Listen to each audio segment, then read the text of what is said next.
शांति। ये प्यारे बाप दादा के अव्यक्त रूप से चले हुए महावाक्यों का रिवाइज्ड कोर्स है। मुरली की ओरिजिनल डेट है 24 फरवरी 2002।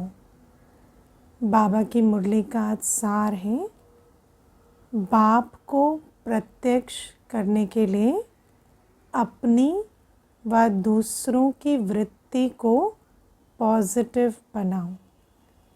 बाबा कहते हैं हर बच्चे के दिल में ये संकल्प है दृढ़ कि मुझे बाप को प्रत्यक्ष करना है। लेकिन बाबा कहते हैं जैसे हर बात विधि से सिद्ध होती है, ऐसे बाप की प्रत्यक्षता कैसे होगी? जब हम अपने और अन्यों के वृत्ति को पॉजिटिव बनाने की सेवा करेंगे। आज विश्व कल्याणी बाप दादा अपने चारों ओर के बच्चों को देख हर्षित हो रहे हैं। हर एक बच्चे के मन के उमंग देख भी रहे हैं और सुन भी रहे हैं। सभी के मन में लक्ष्य एक ही है कि जल्दी से जल्दी बाप समान बने। लक्ष्य को देख, हिम्मत को देख, श्रेष्ठ संकल्प को देख बाप दादा खुश है ना। बच्चों का लक्ष्य क्या है? बाप समान बने। पक्का हर एक दिल में चेक करना, मेरा लक्ष्य क्या है कि मैं बाप समान बनूं। बाबा उस लक्ष्य को देख रहे हैं। फिर लक्ष्य तक पहुंचने के लिए हर बच्चा हिम्मत के कदम बढ़ा रहा है, उमंग उत्साह से पुरुषार्थ कर रहे हैं। बाबा ये सब कुछ देखकर खुश हैं। साथ साथ ये भी देख रहे हैं कि लक्ष्य सबका बहुत ऊंचे ते ऊंचा है, लेकिन प्रत्यक्ष रूप में लक्षण नंबरवार है। लक्ष्य पर पहुंचने के लिए, बाप समान बनने के लिए सी फादर फॉलो फादर, शिव बाबा की याद में सदा रहना और ब्रह्मा बाबा के कदम पर कदम रखना, ये जो लक्षण चाहिए ये बाबा कहते हैं नंबरवार है। लक्ष्य और लक्षण समान होना अर्थात बाप समान बनना। क्योंकि लक्ष्य चाहिए, पर जब लक्ष्य और लक्षण समान होंगे तभी तो लक्ष्य की पूर्ति होगी और हम बाप समान बनेंगे। जो सेवा की स्टेज पर निमित्त बच्चे हैं वो सदा एक ही संकल्प में रहते हैं। सेवा के स्टेज पर जो अपने को निमित्त समझते हैं उनका संकल्प फिर क्या है? हर एक बच्चे का संकल्प है बाप समान बने। और जो अपने को सेवा के निमित्त समझते हैं उनका संकल्प क्या है कि बाप को प्रत्यक्ष कैसे करें, कब होगा। तो ये संकल्प बाबा की सेवा के स्टेज पर निमित्त बच्चे ये संकल्प रखते हैं। ऐसे संकल्प चलता है ना। बाबा पूछ रहे हैं क्योंकि सेवा इसीलिए कर रहे हैं, लक्ष्य ये है कि हर आत्मा अपने बाप को पहचान जाए। तो बाप की प्रत्यक्षता का संकल्प तो है ही। बाप फिर बच्चों से पूछते हैं कि बच्चे आप सभी संपन्न संपूर्ण स्वरूप में स्वयं कब प्रत्यक्ष होंगे?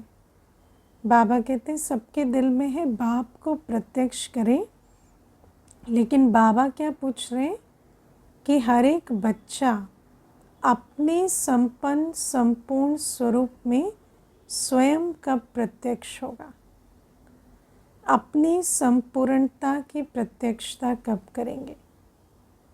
बाप का क्वेश्चन है बच्चों प्रति कि वो डेट भी फिक्स की है क्योंकि अपनी संपूर्णता संपन्नता की डेट तो स्वयं फिक्स कर ही सकते हैं ना, वो तो अपनी बात है। तो बाबा पूछते हैं हर एक ने डेट फिक्स की है कि वो डेट फिक्स नहीं होनी है, करना ही नहीं है। डबल फॉरेनर्स कहते हैं कोई भी प्रोग्राम की डेट 1 साल पहले फिक्स किया जाता है, ऐसे कहते हैं ना, क्योंकि डेट फिक्स करेंगे तब तो प्लानिंग करेंगे, प्लानिंग को एग्जीक्यूट करेंगे, तब तो वो प्लान संपन्न होगा। तो इसलिए 1 साल पहले तो डेट फिक्स करनी पड़े।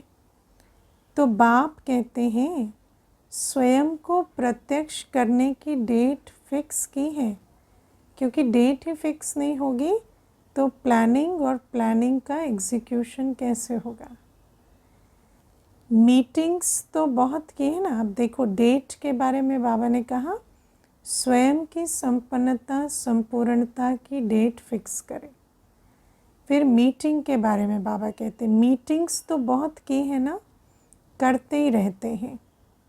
आज फलानी मीटिंग की है, कल फलानी, अभी भी कितने मीटिंग वाले आए हैं, 3 मीटिंग वाले आज भी बैठे हैं, ये तो बहुत अच्छा।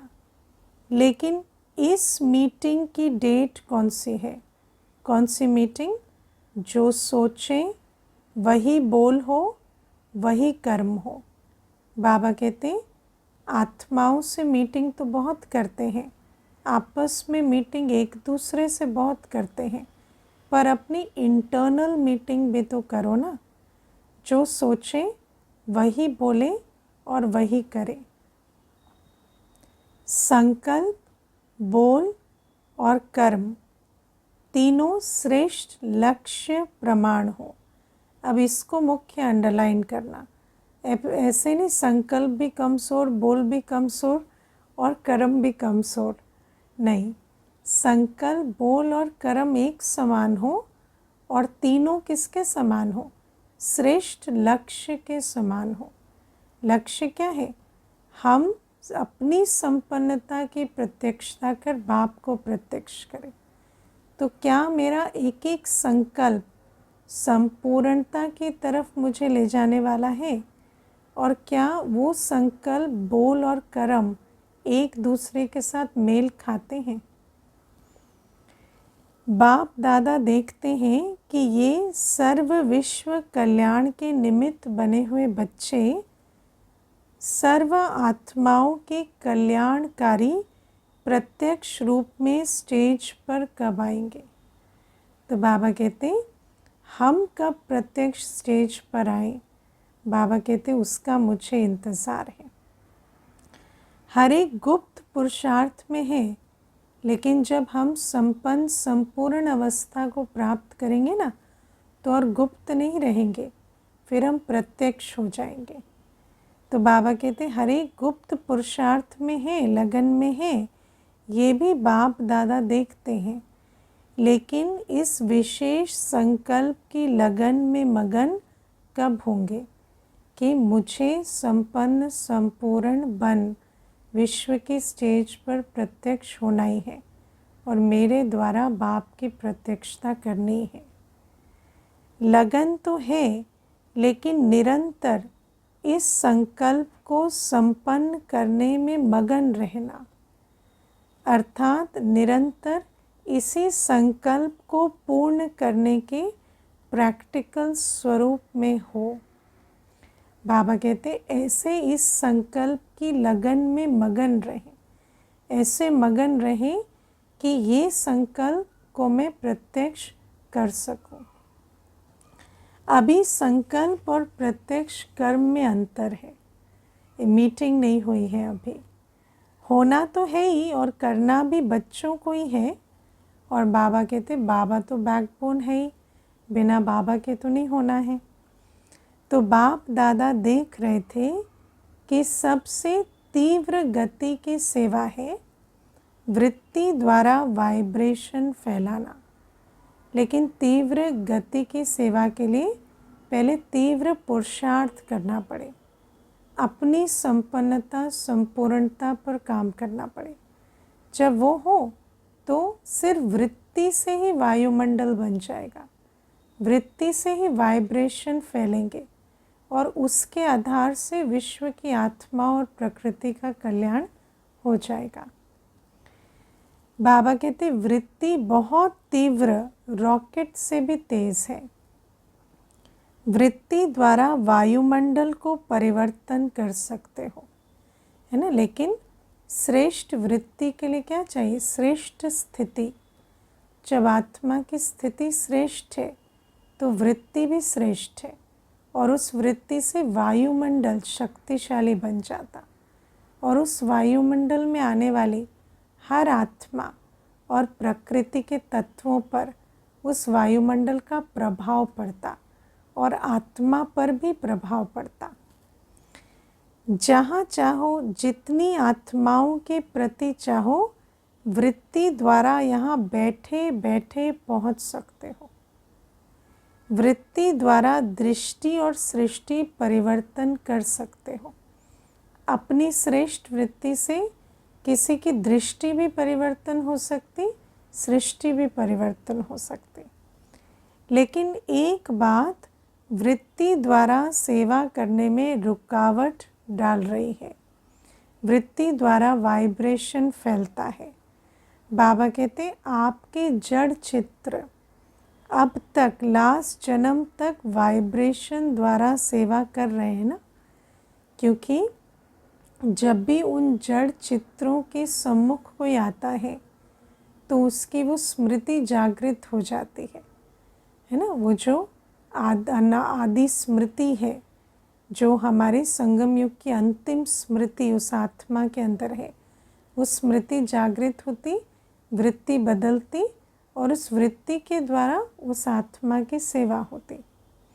तो बाबा कहते देखा है ना, मंदिर देखे हैं ना, डबल फॉरेनर्स ने मंदिर देखे हैं? नहीं देखे हो तो देख लेना, क्योंकि आपके ही मंदिर है ना। तो जब मंदिर देखते हैं तो क्या याद आता है? ये मेरा यादगार मंदिर है, मैं ही इसमें स्थित मूर्ति का चैतन्य स्वरूप हूँ। कुमारियाँ आपके मंदिर हैं या इंडिया वालों के मंदिर हैं? बाबा पूछ रहे हैं। सभी के मंदिर हैं। अच्छा, मुबारक हो। मंदिर की मूर्तियाँ प्रत्यक्ष रूप में वाइब्रेशन द्वारा सेवा कर रही हैं। मूर्तियों के द्वारा तो वाइब्रेशन की सेवा हो रही है। क्या हम चैतन्य दिव्य मूर्त भी वाइब्रेशन के द्वारा सेवा कर रहे हैं? अर्थात आप आत्माएं मंदिर की मूर्तियाँ सेवा कर रही हैं। कितने भक्त वाइब्रेशन द्वारा अपनी सर्व इच्छाएं पूर्ण कर रहे हैं? तो अपने को चेक करो। देखो, नवरात्र का समय है, सब मंदिर दौड़ रहे हैं, क्योंकि मूर्तियों के वाइब्रेशन के द्वारा भी उनकी इच्छाएं पूर्ण हो रही। तो क्या हम चैतन्य मूर्त अपनी वाइब्रेशन के द्वारा सर्व की इच्छाएं पूर्ण करने का इंस्ट्रूमेंट बन रहे हैं? हर एक आत्मा की आज इच्छा क्या है? सुख शांति। तो क्या हर एक आत्मा को सुख शांति का वरदान देने के निमित्त बन रहे हैं? तो हे चैतन्य मूर्तियाँ, अब अपनी शुभ भावना की वृत्ति, शुभ कामनाओं की वृत्ति से वायुमंडल में वाइब्रेशन फैलाओ। वृत्ति में क्या होना चाहिए? शुभ भावना, शुभ कामना हर एक के लिए।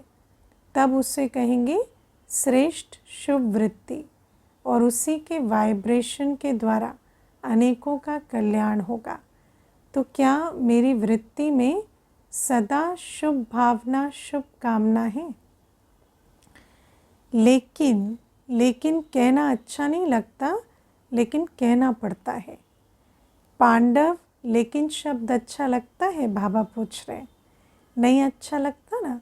लेकिन है या ख़त्म हो गया? अगर है तो कहना पड़ेगा, क्योंकि बाबा को तो हर बात का इशारा देना पड़ेगा। अगर लेकिन सारे ख़त्म हो गए तो बाबा भी इशारा नहीं देंगे। इसके लिए सबसे सहज विधि है, पहले हर एक अपने अंदर चेक करो। 1 सेकंड में चेक कर सकते हो, अभी अभी करो। सेकंड देवे क्या? बाबा कहते सेकंड देवे क्या कि बोलने में सेकंड मिल गया। बाबा ने कहा तो उसमें 1 सेकंड तो मिला ही ना, तो चेक कर लिया ना। अभी अपने अंदर चेक करो, मेरी वृत्ति में किसी आत्मा के प्रति भी कोई नेगेटिव वाइब्रेशन है? क्या चेक करना है? किसी भी आत्मा के प्रति क्या मेरे अंदर कोई नेगेटिव वाइब्रेशन है? बाबा कहते विश्व का वायुमंडल परिवर्तन करना है, लेकिन अपने मन में किसी एक आत्मा के प्रति भी अगर व्यर्थ वाइब्रेशन या सच्चा वाइब्रेशन भी अगर नेगेटिव है, तो वो विश्व परिवर्तन कर नहीं सकेगा। जैसे आप देखो, अगर एक ग्लास से या घड़े से आप हर एक को अमृत पिला रहे हैं और वो घड़ा मैला है, तो क्या अमृत स्वच्छ रहेगा? नहीं। तो ऐसे ही जिस वृत्ति से हर एक का कल्याण करना है, अगर उस वृत्ति में किसी के भी प्रति कोई नेगेटिव वाइब्रेशन रखने का मैल है, तो फिर वो वृत्ति मैली हो गई, उससे कल्याण नहीं हो सकता। इसीलिए बाबा कहते हैं एक आत्मा के प्रति भी मेरे अंदर कोई नेगेटिव वाइब्रेशन ना हो। अब बाबा कहते चाहे वो व्यर्थ हो, चाहे वो सिर्फ मनगढ़ंत हो, या कोई कहे सचमुच आत्मा नेगेटिव है, पर बाबा ने ये परमिशन नहीं दी है कि नेगेटिव के बारे में भी नेगेटिव सोचें। तो बाबा कहते मुझे अपनी वृत्ति में किसी का ना व्यर्थ नेगेटिव रखना है, ना सच्चा नेगेटिव रखना है। तो क्या मेरी वृत्ति हर एक आत्मा के प्रति सिर्फ श्रेष्ठ और शुभ धारण करती है? तो बाबा कहते हैं बाधा पड़ता रहेगा, समय लग जाएगा। अगर एक भी आत्मा के प्रति कुछ नेगेटिव रखा है अंदर, तो फिर विश्व परिवर्तन का कार्य हमारे द्वारा मुश्किल होगा। वायुमंडल में पावर नहीं आएगी। कई बच्चे कहते वो है ही ना, ऐसा है ही ना, तो वाइब्रेशन तो होगा ना। बाप को भी ज्ञान देते हैं, बाबा आपको पता नहीं है, वो आत्मा है ही ऐसी। लेकिन बाप पूछते हैं कि वो खराब है, रॉन्ग है, होना नहीं चाहिए, लेकिन खराब को अपने वृत्ति में रखो। क्या ये बाप की छुट्टी है? बाबा कहते बाबा का डायरेक्शन मेरे प्रति क्या है? बाबा ने कहा है कि जो खराब है उसको खराब के रूप में अंदर रखो, या बाबा ने हमें छुट्टी दी है कि परिवर्तन करके उसका आदि अनादि स्वरूप वृत्ति में रखो। हमारे को क्या डायरेक्शन है, वो जो भी है, लेकिन मेरे लिए श्रीमत क्या है बाबा की? जो समझते ये बाप की छुट्टी नहीं है कि खराब को खराब के रूप में वृत्ति में रखो, ये बाबा की डायरेक्शन नहीं है, जो समझते हैं वो एक हाथ उठाना। उठाओ भाई, कौन कौन ये बात समझते हैं कि खराब को भी खराब की खराब के रूप से अपनी वृत्ति में धारण नहीं करना। टीवी में दिखाओ, है ना। फिर दादी जी को बाबा कहते हैं आप देख रही हो ना, अच्छा याद रखना हाथ उठाया था, डबल फॉरेनर्स ने हाथ उठाया। अब जो समझ में आ गया वो फिर कर्म में दिखना चाहिए ना। अगर जानते हैं बाबा की छुट्टी नहीं है फिर भी करते हैं, तो क्या हो गया? अवज्ञा का रूप हो गया, और अवज्ञा की सज़ा तो मालूम है ना। तो ऐसा कर्म नहीं करना। बाबा कहते डबल फॉरेनर्स ने भी हाथ उठाया। बाप दादा की टीवी में तो आ ही रहा है। जब तक हर ब्राह्मण आत्मा के स्वयं की वृत्ति में किसी भी आत्मा के प्रति वाइब्रेशन नेगेटिव है तो विश्व कल्याण प्रति वृत्ति से वायुमंडल में वाइब्रेशन फैला नहीं सकेंगे। ये पक्का समझ लो, ये लॉ है। कितनी भी सेवा कर लो, रोज़ 8 भाषण कर लो, योग शिविर करा लो, कई प्रकार के कोर्स करा लो, लेकिन किसी के प्रति भी अपनी वृत्ति में कोई पुराना नेगेटिव वाइब्रेशन नहीं रखो, उसको बदल कर रखो।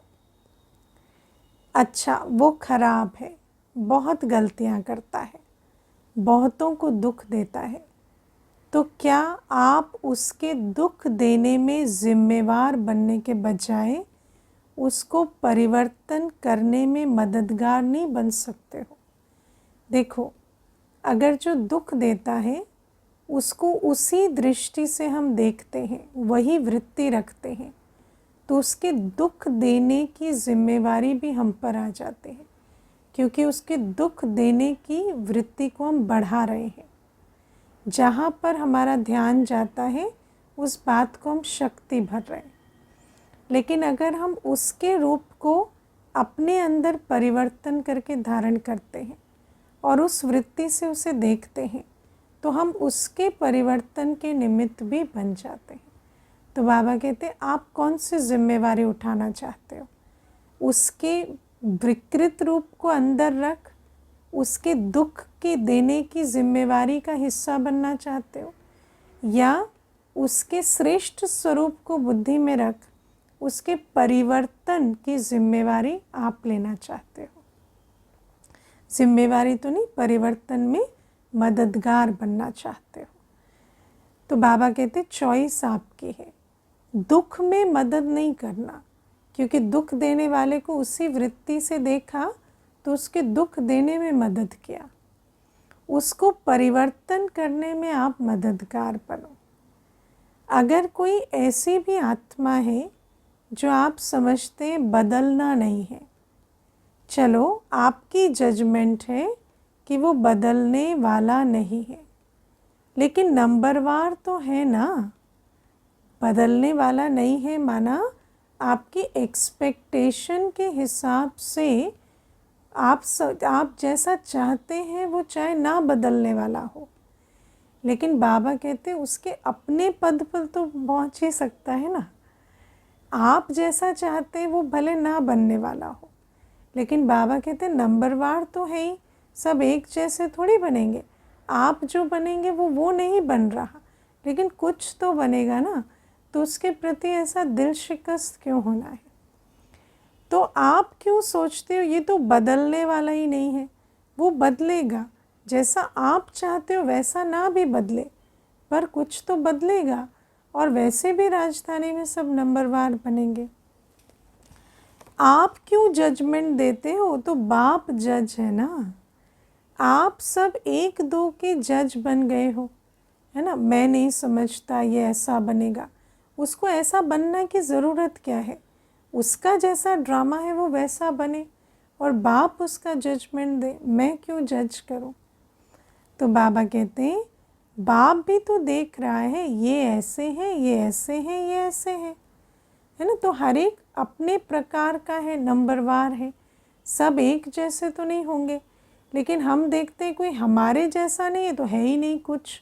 तो बाबा कहते हैं ऐसा नहीं है, सब वैरायटी है, नंबरवार बन रहे हैं। बाबा ने अभी तक उस पर गिव अप नहीं किया, हम क्यों करें?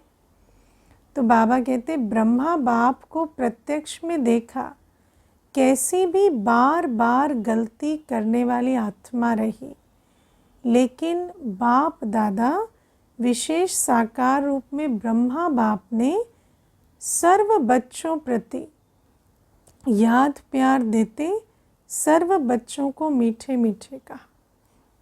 सिर्फ शिव बाबा ने नहीं, ब्रह्मा बाबा ने, जिन्होंने प्रत्यक्ष सबकी गलती देखी, उन्होंने भी अपनी वृत्ति में उस आत्मा के श्रेष्ठ स्वरूप को रख मीठे मीठे बच्चे ही सदा कहा। दो चार कड़वे और बाकी मीठे, क्या ऐसे कहा? ऐसा तो कभी याद प्यार नहीं दिया। फिर भी ऐसी आत्माओं के प्रति भी सदा रहम दिल बने, क्षमा के सागर बने। लेकिन अच्छा, आपने अपनी वृत्ति में किसी के प्रति भी अगर नेगेटिव भाव रखा तो इससे आपको क्या फ़ायदा है? अब बाबा पूछ रहे हैं, चलो एक तो श्रीमत की बात है कि बाबा ने छुट्टी नहीं दी है, लेकिन चलो लॉजिकली भी सोचते हैं कि कोई नेगेटिव कर्म करता है, कोई नेगेटिव बोलता है, आपने उसके प्रति अपने अंदर नेगेटिव भाव रखा तो उससे क्या फ़ायदा हुआ? आपका या उसका, कोई भी फ़ायदा हुआ? तो बाबा कहते अगर आपको इसमें फ़ायदा है फिर भी भले रखो, छुट्टी है। अगर फ़ायदा नहीं है, परेशानी होती है, तो बाबा कहते वो बात सामने आएगी, है ना। परेशानी होती है, ये बात आज नहीं तो कल मालूम पड़ेगी। बाप दादा देखते हैं, उस समय उसको आईना दिखाना चाहिए, है ना, कि उस समय रियलाइज़ करो कि जो इतना इसके प्रति उसके प्रति नेगेटिव रखा है, उससे जो परेशानी है, शारीरिक, मानसिक, आत्मिक, वो सब मुझे ही हो रही है। तो जिस बात में अपना कोई फ़ायदा नहीं है, नॉलेजफुल बनना अलग चीज़ है ना। किसी का गुण अवगुण हम जानते हैं, ये नॉलेज के सब्जेक्ट है, लेकिन उसको वृत्ति में धारण करना ये छुट्टी नहीं है। बाबा कहते हैं नॉलेजफुल बनना अलग चीज़ है। नॉलेज है ये रॉन्ग है, ये राइट है। नॉलेजफुल बनना रॉन्ग नहीं है। ऐसा नहीं बनना है कि पता ही ना चले क्या गुण है क्या अवगुण है, ऐसा नहीं। लेकिन वृत्ति में धारण करना ये रॉन्ग है। लेकिन उसके प्रति मेरी वृत्ति बदल जाए, ये रॉन्ग है, ऐसा वृत्ति में आ जाए, ये रॉन्ग है। क्योंकि अपने में ही मूड ऑफ, अपने व्यर्थ संकल्प, याद की पावर कम, नुकसान होता है ना। इसमें अपना कोई फ़ायदा नहीं होता और नुकसान बहुत होता है। क्या नुकसान होता? मूड ऑफ होता, व्यर्थ संकल्प चलते, पावर घट जाती। क्योंकि आत्मा बुद्धि में बैठी है तो बाबा तो बुद्धि में आता नहीं, तो पावर कम हो जाती और नुकसान होता। जब प्रकृति को भी आप पावन बनाने वाले हो तो ये तो आत्माएं हैं, और अगर बस उनकी उस बात को परिवर्तन कर अपनी वृत्ति में उनका शुभ श्रेष्ठ स्वरूप रखा तो आप उनके परिवर्तन में मददगार बन सकते हैं। वृत्ति, वाइब्रेशन और वायुमंडल तीनों का संबंध है। वृत्ति से वाइब्रेशन होते हैं, वाइब्रेशन से वायुमंडल बनता है, लेकिन मूल है वृत्ति। अगर आप समझते हो कि जल्दी जल्दी बाप की प्रत्यक्षता हो तो तीव्र गति का प्रयत्न है कि सब अपनी वृत्ति को अपने लिए और दूसरों के लिए पॉजिटिव धारण करो। अब अपने लिए भी ऐसा नहीं कि अपनी कमज़ोरी को ही अपनी वृत्ति में रखा है, अपने भी स्वमान में रहना, है ना। अपनी भी बाबा ने जो हमारे गुण शक्तियाँ बताई उन्हें वृत्ति में रखना। तो बाबा कहते हैं अगर परिवर्तन के निमित्त बनना है तो तीव्र गति का परिवर्तन वृत्ति से वायुमंडल बनाने की सेवा के द्वारा होगा। तो ये इस परिवर्तन के निमित्त बनने के लिए अपनी और दूसरों के प्रति अपनी वृत्ति को सदा श्रेष्ठ और शुभ रखना। नॉलेजफुल भले बनो, लेकिन अपने मन में नेगेटिव धारण नहीं करो। नेगेटिव का अर्थ है किचड़ा, है ना। नॉलेज है कि ये नेगेटिव है, ये पॉजिटिव है, लेकिन अपने अंदर उसे धारण करना माना किचड़े को अंदर रख लेना, है ना। किचड़े को बाहर फेंका जाता है, अंदर नहीं रखा जाता। अभी अभी वृत्ति पावरफुल करो, वाइब्रेशन पावरफुल बनाओ, वायुमंडल पावरफुल बनाओ, क्योंकि वृत्ति से वाइब्रेशन बनता, वाइब्रेशन से वायुमंडल। क्योंकि सभी ने अनुभव कर लिया है, वाणी से परिवर्तन, शिक्षा से परिवर्तन बहुत धीमी गति से होता है पर तीव्र गति नहीं है, होता है लेकिन बहुत धीमी गति से। अगर आप फास्ट गति चाहते हो तो नॉलेजफुल बन, क्षमा स्वरूप बन, रहम दिल बन, शुभ भावना शुभ कामना द्वारा वायुमंडल को परिवर्तन करो। शुभ भावना शुभ कामना से पहले क्या क्या स्टेज आती है देखो, पहले नॉलेजफुल बनना पड़े, फिर क्षमा स्वरूप, फिर रहम दिल, तब जाकर शुभ भावना शुभ कामना इमर्ज होगी। देखो प्रत्यक्ष देखा है ना आप सबने, मधुबन में जो भी आते हैं सबसे ज़्यादा प्रभाव किस बात का पड़ता है? हाँ, वायुमंडल का। चाहे कोई लेक्चर की सुनी हुई बात याद हो या ना हो, लेकिन कहते वहाँ जाकर बहुत अच्छा लगा, बहुत शांति अनुभव हुई। पहले मेरे मन में बहुत सारी बातें थी, है ना, ऑर्गेनाइजेशन को लेके कुछ भी, लेकिन वहाँ जाकर सब शांत हो गया। तो क्यों होता? क्योंकि वायुमंडल का प्रभाव पड़ा, फास्ट परिवर्तन होता, किसी की भी वृत्ति दृष्टि बदल जाती। तो बाबा कहते यहाँ भी चाहे सभी नंबरवार हैं, लेकिन ब्रह्मा बाप की कर्म भूमि है, बाप दादा की वरदान भूमि है, वो वायुमंडल परिवर्तन कर देता है। अब मधुबन के वायुमंडल में सिर्फ ऐसा नहीं है कि जो मधुबन में आज रह रहे हैं उनका योगदान है, लेकिन क्योंकि ब्रह्मा बाप की कर्म भूमि है, बाप दादा की वरदानी भूमि है, तो उस वरदान के आधार से भी वहाँ के वायुमंडल बहुत शक्तिशाली अनुभव है ना। तो वाइब्रेशन द्वारा वायुमंडल बनाना, ये है तीव्र गति का दिल का छाप, है ना, दिल पर प्रभाव पड़ जाता, दिल बदल जाते किसी की। बाबा कहते वायुमंडल दिल में छप जाता है, सुनी हुई बातें भूल सकते हैं, लेकिन वायुमंडल का दिल पर छाप लग जाता है और फिर वो भूल नहीं सकता, बार बार दिल उस तरफ खिंचती है। ऐसे हैं तो बाप दादा सुनते रहते हैं, प्रत्यक्षता कब होगी? आपस में रू रिहान तो अच्छी करते हो, सोचते भी हो कि प्रत्यक्षता कब होगी बाप की। अच्छा है, बोलो पांडव अभी क्या करेंगे? तो वायुमंडल पावरफुल बनाना, चाहे सेवा केंद्र है, चाहे जो भी स्थान है, प्रवृत्ति में हो तो भी वायुमंडल पावरफुल। और उसकी विधि तो बाबा ने समझा दी है।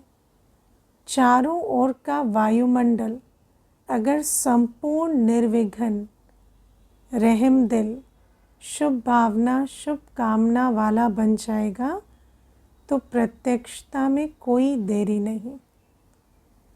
अभी बाप दादा ने जो डेट दी वो बाप दादा को याद है, हिसाब तो पूछेंगे ना, बाबा ने पीछे डेट दी, हर एक ने अपना अकाउंट तो रखा है ना, तो अकाउंट में बाप दादा यही चेक करेंगे, वृत्ति में, दृष्टि में, बोल में, रहम दिल, शुभ भावना और शुभ कामना वाली आत्मा कितने % में रही।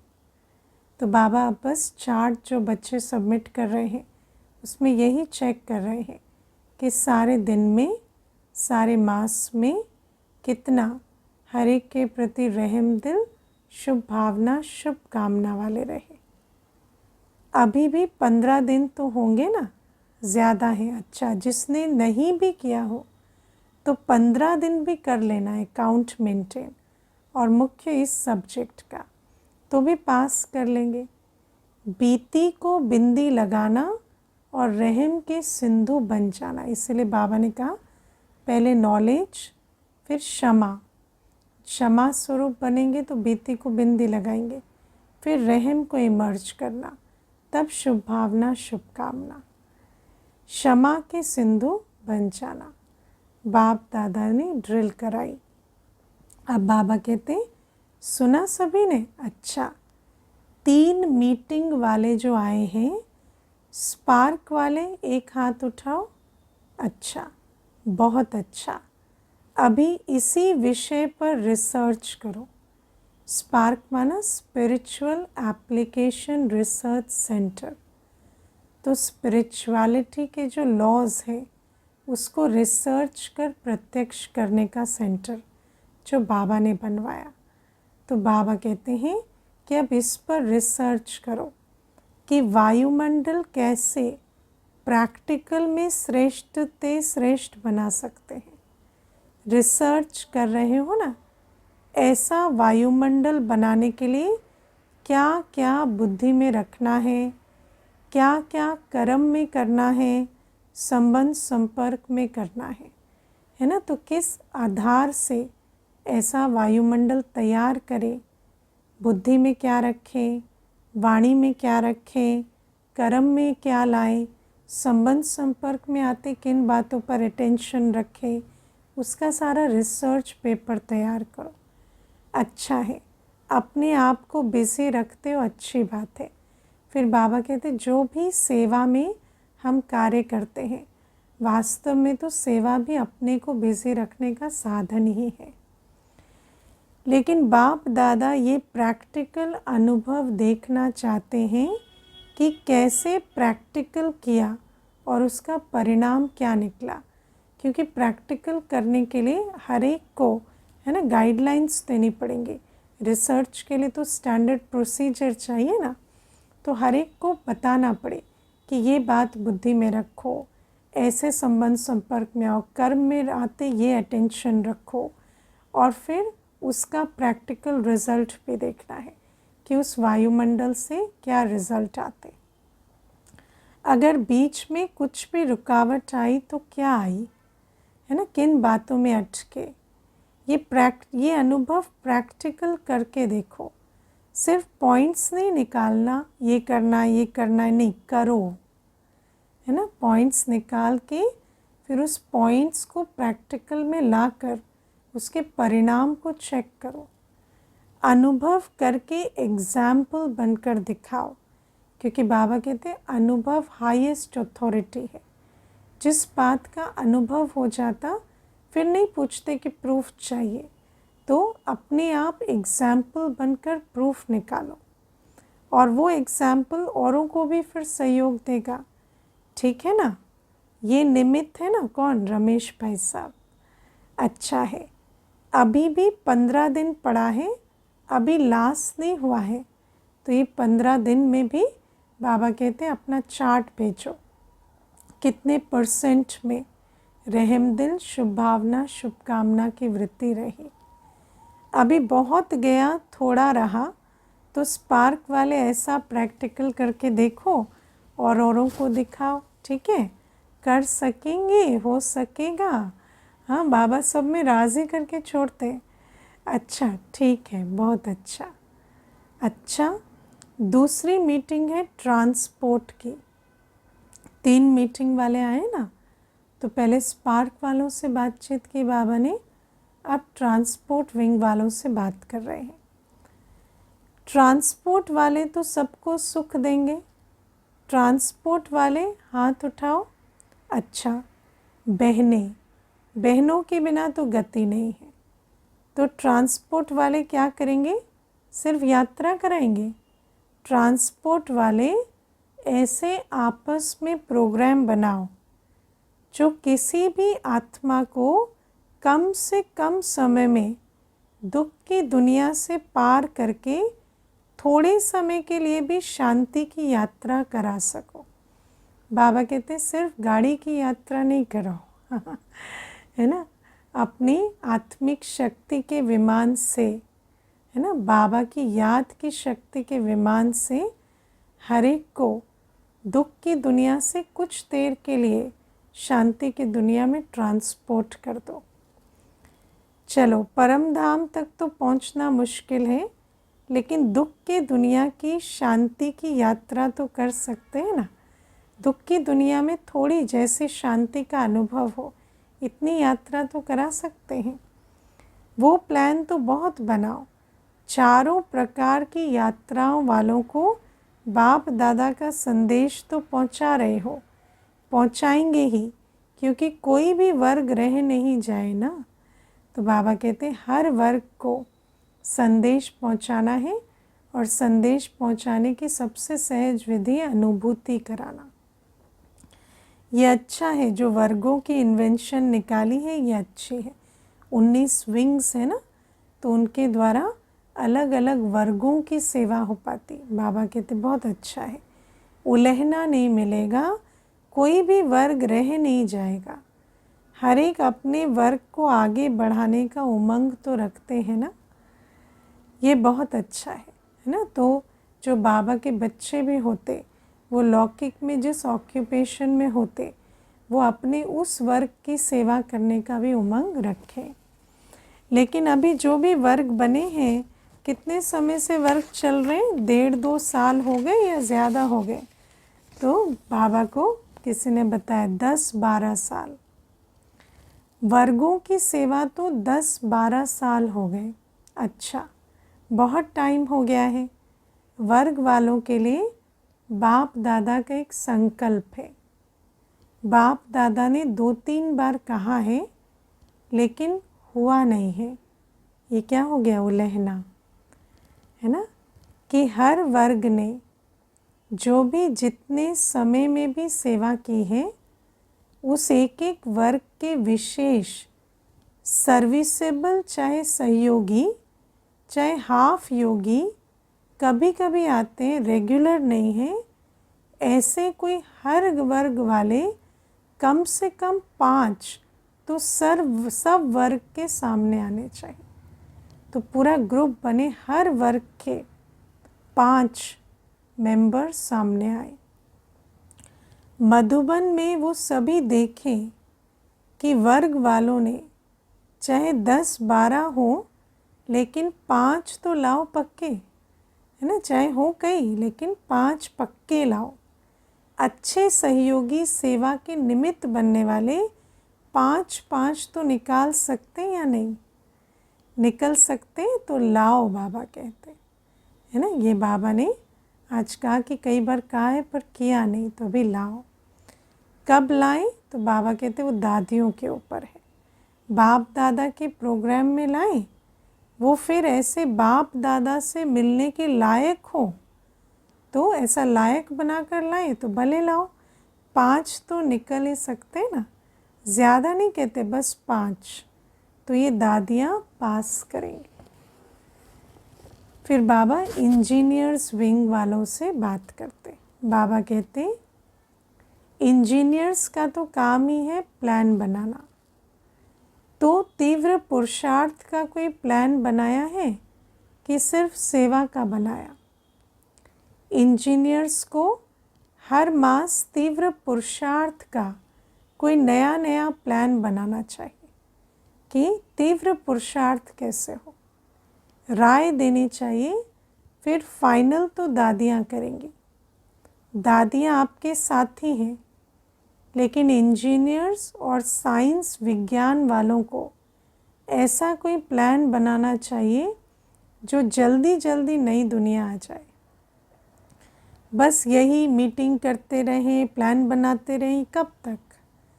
कोई तीव्र गति के प्लान बनाओ जिससे प्रत्यक्षता हो जाए, नई दुनिया आ जाए। तो ऐसे तीव्र पुरुषार्थ के कोई आइडियाज़ निकालो। बाबा कहते हैं कोई तीव्र गति के प्लान बनाओ, क्योंकि लक्ष्य तो आपके वर्ग का यही है कि ऐसे प्लान बने जो अपना राज्य जल्दी से जल्दी आए। इंजीनियर हैं तो सत्युग की इंजीनियरिंग करनी है ना, तो ऐसा भी प्लान बनाओ, और सेवा में भी थोड़े समय में ज़्यादा सफलता प्रत्यक्ष दिखाई दे, ऐसा प्लान बनाओ, है ना। तो कॉस्ट रिडक्शन, टेक्नोलॉजी लाना, फास्ट बनाना, ये इंजीनियर्स का काम है ना। तो बाबा कहते अभी ऐसा ऐसी विधि बनाओ सेवा में भी कि समय संकल्प कम खर्च हो और रिजल्ट ज़्यादा निकले। ऐसा प्लान बनाएंगे ना, लास्ट टर्न में सब रिपोर्ट सुनेंगे कि हर एक वर्ग ने सफलता को तीव्र बनाने का क्या प्लान बनाया। सिर्फ बनाना नहीं है, 15 दिन उसका अभ्यास भी करना है, प्रैक्टिकल में लाना है, ठीक है ना। पता चला प्लान है पर बिल्कुल है ना एग्जीक्यूट करने लायक ही नहीं, ऐसा नहीं। खुद उस प्लान पर चल के भी 15 दिन रिजल्ट निकालें। अभी प्रैक्टिकल होना है ना। 1-2 में सभी कहते हैं, बाप दादा तो सबकी रो रिहान सुनते रहते हैं कि अभी समय नज़दीक आ गया, समय नज़दीक आ गया। सभी कहते प्रत्यक्ष हो, प्रत्यक्ष हो। लेकिन पहले प्रत्यक्ष आप तो हो जाओ, बाप भी आप द्वारा प्रत्यक्ष होगा ना। अच्छा, अभी अभी अपनी वृत्ति को एकाग्र कर सकते हो। कहाँ भी वृत्ति हलचल में नहीं आए, अचल, एकाग्र और शक्तिशाली हो। बाप दादा ने ड्रिल कराई। अच्छा, चारों ओर के सर्विसेबल बच्चों को सदा अपने श्रेष्ठ वाइब्रेशन द्वारा सेवा करने वाले, तीव्र गति का पुरुषार्थ करने वाले बच्चों को सदा क्षमा के मास्टर सागर, सदा शुभ भावना, शुभ कामना द्वारा बहुत कमज़ोर आत्माओं को भी शक्तिशाली बनाने वाले ऐसे मास्टर सर्वशक्तिवान बच्चों को बाप दादा का बहुत बहुत याद प्यार और नमस्ते। ऐसा बनाने वाले मीठे प्यारे बाबा को भी हम बच्चों का याद प्यार, गुड मॉर्निंग और नमस्ते। ओम शांति। वरदान है आज का, समय प्रमाण हर कार्य में सफल होने वाले ज्ञानी योगी तो आत्मा भव। बाबा कहते ज्ञान का अर्थ है समझ। समझदार उसे कहा जाता है जो समय प्रमाण समझदारी से कार्य करते हुए सफलता को प्राप्त करे। कहते हैं doing the right thing at the right time. समय प्रमाण सही कर्म किया तो कहेंगे समझदार, और समय प्रमाण सही कर्म करने वाले को ही सफलता मिलती है। समझदार की निशानी है वो कभी धोखा नहीं खा सकते। जब माया या देहाभिमान या कोई और बात धोखा देती है तभी सही समय पर चूक जाते हैं। और योगी की निशानी है क्लीन और क्लियर बुद्धि, है ना। बुद्धि में कोई भी लगाव, प्रभाव, कोई भी बात परछाई ना बने।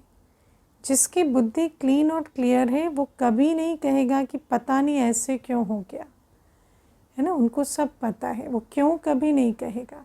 उसको पता है क्यों हुआ और वो उसका निवारण करेगा। ये शब्द ज्ञानी और योगी आत्माएं नहीं बोल सकती। वो ज्ञान और योग को हर कर्म में लाते हैं और एक्यूरेट कर्म करते हैं, निवारण स्वरूप रहते, कारण स्वरूप नहीं।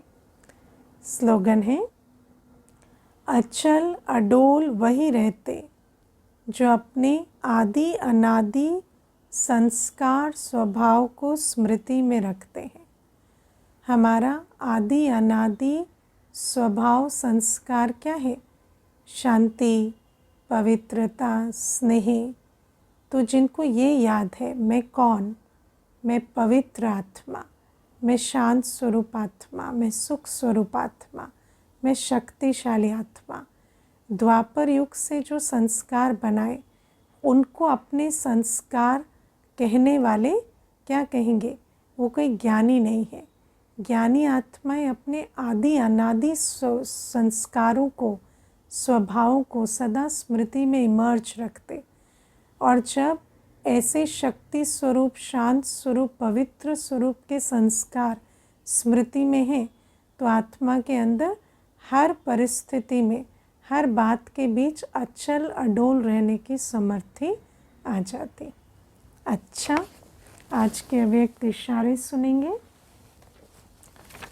6 अक्टूबर 2024 के अव्यक्त इशारे।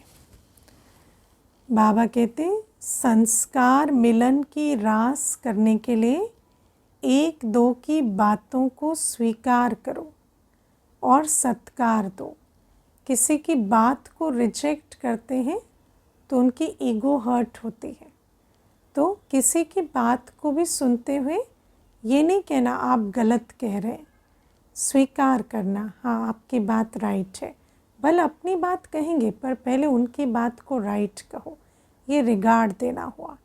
अगर स्वीकार करना और सत्कार देना ये दोनों ही बातें आ जाएं तो संपूर्ण और सफलता दोनों ही समीप आ जाएंगे, संपूर्ण भी बन जाएंगे, सफल भी। जब एक अनेकों को संपूर्ण संस्कार वाला बना लेंगे तब समाप्ति होगी, क्योंकि जितना हम रिगार्ड देंगे, स्वीकार करेंगे, वो भी खुद को स्वीकार करेंगे और रिगार्ड देंगे और उस आधार से संपूर्णता की समीपता होती जाएगी। अच्छा, ओम शांति।